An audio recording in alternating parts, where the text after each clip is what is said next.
जामुन का पेड़।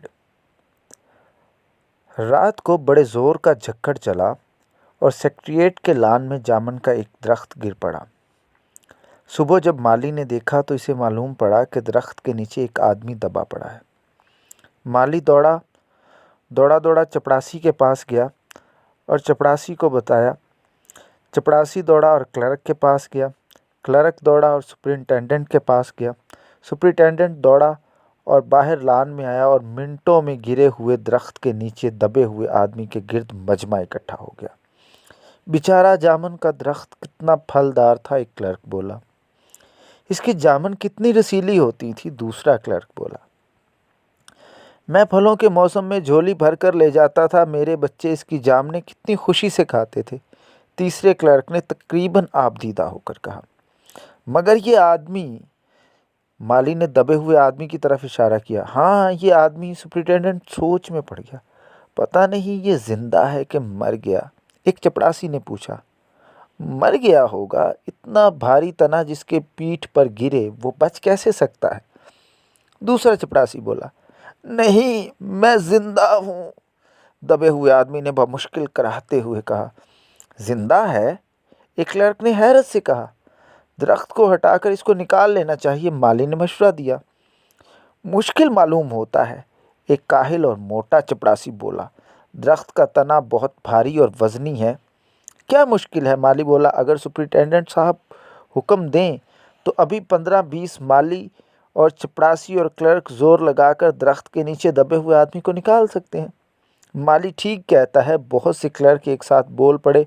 लगाओ जोर, हम तैयार हैं। एकदम बहुत से लोग दरख्त को काटने पर तैयार हो गए। ठहरो, सुपरिटेंडेंट बोला, मैं अंडर सेक्रेटरी से मशवरा कर लूँ। सुपरिटेंडेंट अंडर सेक्रेटरी के पास गया। अंडर सेक्रेटरी डिप्टी सेक्रेटरी के पास गया। डिप्टी सेक्रेटरी ज्वाइंट सेक्रेटरी के पास गया। ज्वाइंट सेक्रेटरी चीफ सेक्रेटरी के पास गया। चीफ सेक्रेटरी ने ज्वाइंट सेक्रेटरी से कुछ कहा। ज्वाइंट सेक्रेटरी ने डिप्टी सेक्रेटरी से कुछ कहा। डिप्टी सेक्रेटरी ने अंडर सेक्रेटरी से कुछ कहा। एक फाइल बन गई। फाइल चलने लगी। फाइल चलती रही। इसमें आधा दिन गुजर गया। दोपहर को खाने पर दबे हुए आदमी के गिर्द बहुत भीड़ हो गई थी। लोग तरह तरह की बातें कर रहे थे। कुछ मन चले क्लर्कों ने मामले को अपने हाथों में लेना चाहा। वो हुकूमत के फैसले का इंतज़ार किए बगैर दरख्त को खुद से हटाने का तहैया कर रहे थे। इतने में सुपरिटेंडेंट फाइल लिए भागा भागा आया और बोला, हम खुद से इस दरख्त को यहाँ से नहीं हटा सकते। हम लोग महकमा तिजारत से मुतल्लिक हैं और ये दरख्त का मामला है जो महकमा ज़राअत की तहवील में है, इसलिए हम इस फ़ाइल को अर्जेंट मार्क करके महकमा ज़राअत के लिए भेज देते हैं। वहाँ से जो जवाब आएगा तो इसे हटवा दिया जाएगा। दूसरे दिन महकमा ज़राअत से जवाब आया कि दरख्त को हटवाने की ज़िम्मेदारी महकमा तिजारत पर आयद होती है। यह जवाब पढ़कर महकमा तिजारत को गुस्सा आ गया और उन्होंने फ़ौरन लिखा कि दरख्तों को हटवाने या ना हटवाने की ज़िम्मेदारी महकमा ज़राअत पर आयद होती है, महकमा तिजारत का इस मामले से कोई ताल्लुक़ नहीं। दूसरे दिन भी फ़ाइल चलती रही। शाम को जवाब भी आ गया, हम इस मामले को हार्टिकल्चर डिपार्टमेंट के सुपुर्द कर रहे हैं क्योंकि ये एक फलदार दरख्त का मामला है और एग्रीकल्चर डिपार्टमेंट सिर्फ अनाज खेती बाड़ी के मामलों में फ़ैसला करने का मजाज है। जामुन का दरख्त एक फलदार दरख्त है, इसलिए दरख्त को हार्टिकल्चर डिपार्टमेंट के दायरे इख्तियार में आना चाहिए। रात को माली ने दबे हुए आदमी को दाल भात खिलाया। हालांकि लान के चारों तरफ पुलिस का पहरा था कि कहीं लोग कानून को अपने हाथ में लेकर दरख्त को खुद से हटाने की कोशिश ना करें। मगर एक पुलिस कांस्टेबल को रहम आ गया। इसने माली को दबे हुए आदमी को खाना खिलाने की इजाज़त दे दी। माली ने दबे हुए आदमी से कहा, तुम्हारी फाइल चल रही है, उम्मीद है कल तक फैसला हो जाएगा। दबा हुआ आदमी कुछ न बोला। माली ने दरख्त के तने को गौर से देखकर कहा, हैरत गुजरी के तना तुम्हारे कूल्हे पर गिरा, अगर कमर पर गिर पड़ता तो रीढ़ की हड्डी टूट जाती। दबा हुआ आदमी फिर भी कुछ ना बोला। माली ने फिर कहा, तुम्हारा यहाँ कोई वारिस हो तो मुझे इसका अता पता बताओ, मैं इसको खबर देने की कोशिश करूँगा।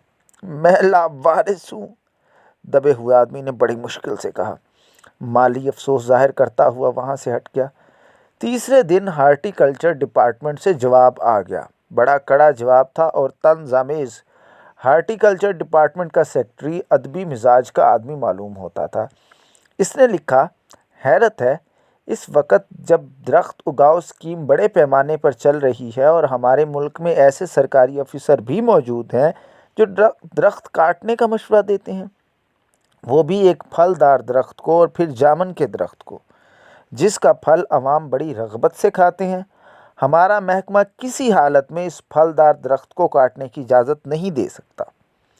अब क्या किया जाए? एक मंचले ने कहा, अगर दरख्त काटा नहीं जा सकता तो इस आदमी को काट कर निकाल लिया जाए।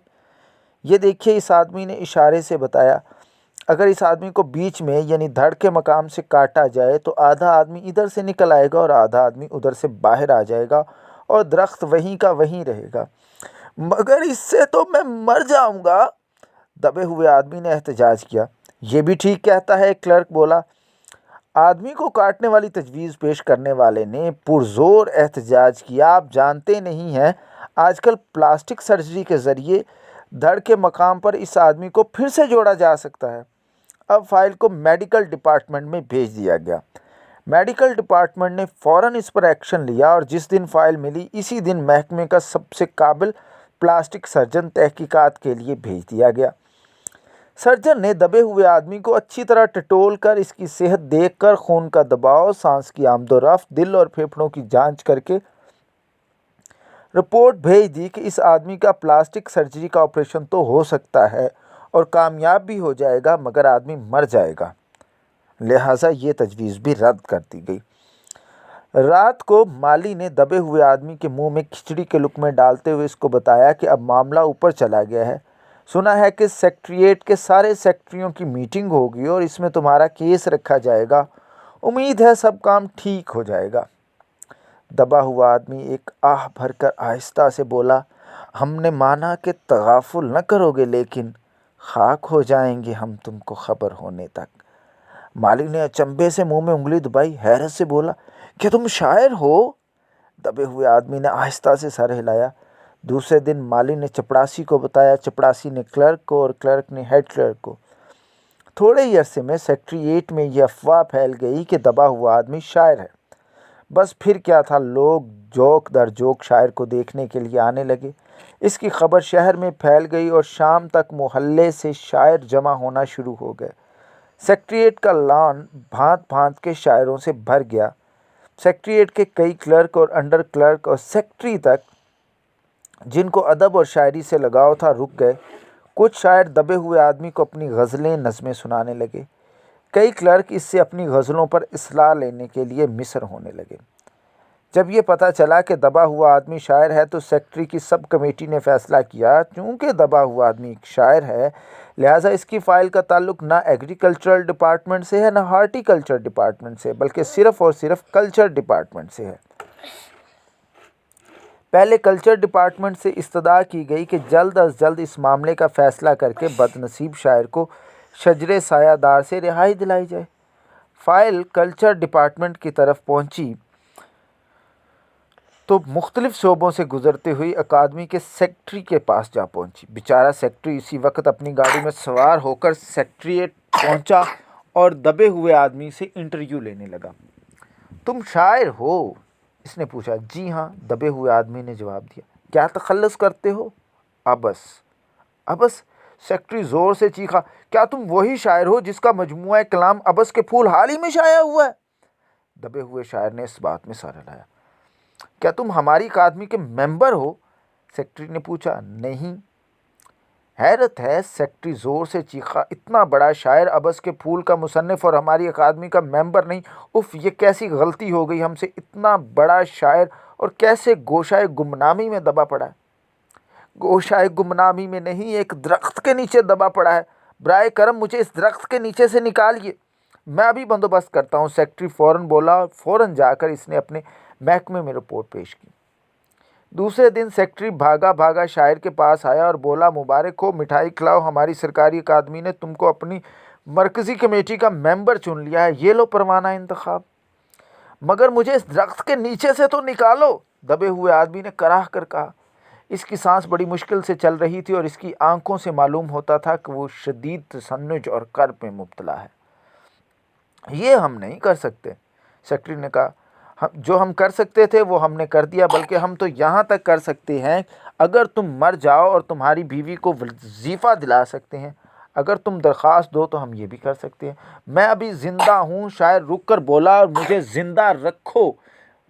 मुसीबत यह है कि सरकारी अकादमी का सेक्रेटरी हाथ मलते हुए बोला कि हमारा महकमा सिर्फ कल्चर से मुतालिक है, इसलिए हम फॉरेस्ट डिपार्टमेंट को लिख भेजा है और अर्जेंट लिखा है। शाम को माली ने आकर दबे हुए आदमी को बताया कि कल फॉरेस्ट डिपार्टमेंट के आदमी आकर इस दरख्त को काट देंगे और तुम्हारी जान बच जाएगी। माली बहुत खुश था। वो दबे हुए आदमी की सेहत जवाब दे रही थी, मगर वो किसी न किसी तरह अपनी ज़िंदगी के लिए लड़े जा रहा था। कल तक सुबह तक किसी न किसी तरह इसको ज़िंदा रहना है। दूसरे दिन जब फॉरेस्ट डिपार्टमेंट के आदमी आरी और कुल्हाड़ी लेकर पहुंचे और दरख्त को काटने से रोक दिया गया। मालूम ये हुआ कि महकमा खारजा से हुक्म आया है कि इस दरख्त को ना काटा जाए। वजह ये थी कि दरख्त को 10 साल पहले हुकूमत पिटोनिया के वज़ीर आज़म ने सेक्रेटेरिएट के लान में लगाया था। अब ये दरख्त अगर काटा गया तो इस अमर का शदीद अंदेशा था कि हुकूमत पिटोनिया से हमारे ताल्लुकात हमेशा के लिए बिगड़ जाएंगे। मगर एक आदमी की जान का सवाल है, एक क्लर्क गुस्से से चिल्लाया। दूसरी तरफ हुकूमतों के ताल्लुकात का सवाल है। दूसरे क्लर्क ने पहले क्लर्क को समझाया, और ये भी तो समझो कि हुकूमत पिटोनिया हमारी हुकूमत की कितनी इमदाद करती है। क्या हम इनकी दोस्ती की खातिर एक आदमी की ज़िंदगी को कुर्बान नहीं कर सकते? शायर को मर जाना चाहिए। बिलाशुबा अंडर सेक्रेटरी ने सुपरिटेंडेंट को बताया कि आज सुबह वज़ीर आज़म बाहर के मुल्क के दौरे से वापस आ गए हैं। आज 4 बजे महकमा खारजा इस दरख्त की फ़ाइल इनके सामने पेश करेगा। वो जो फ़ैसला देंगे वो सबको मंजूर होगा। शाम 5 बजे खुद सुपरिटेंडेंट शायर की फ़ाइल लेकर इसके पास आया। सुनते हो, आते ही खुशी से फ़ाइल हिलाते हुए चिल्लाया, वज़ीर आज़म ने दरख्त को काटने का हुक्म दे दिया और इस वाक़े की सारी बैनुल-अक़वामी ज़िम्मेदारी अपने सर पर ले ली है। कल वो दरख्त काट दिया जाएगा और तुम्हें इस मुसीबत से छुटकारा मिल जाएगा।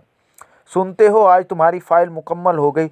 सुपरिटेंडेंट ने शायर के बाजू को हिलाकर कहा, मगर शायर का हाथ सर्द था। इसकी आंखों की पुतलियां बेजान थीं और चींटियों की एक लंबी कतार इसके मुंह में जा रही थी। इसकी ज़िंदगी की फ़ाइल भी मुकम्मल हो चुकी थी।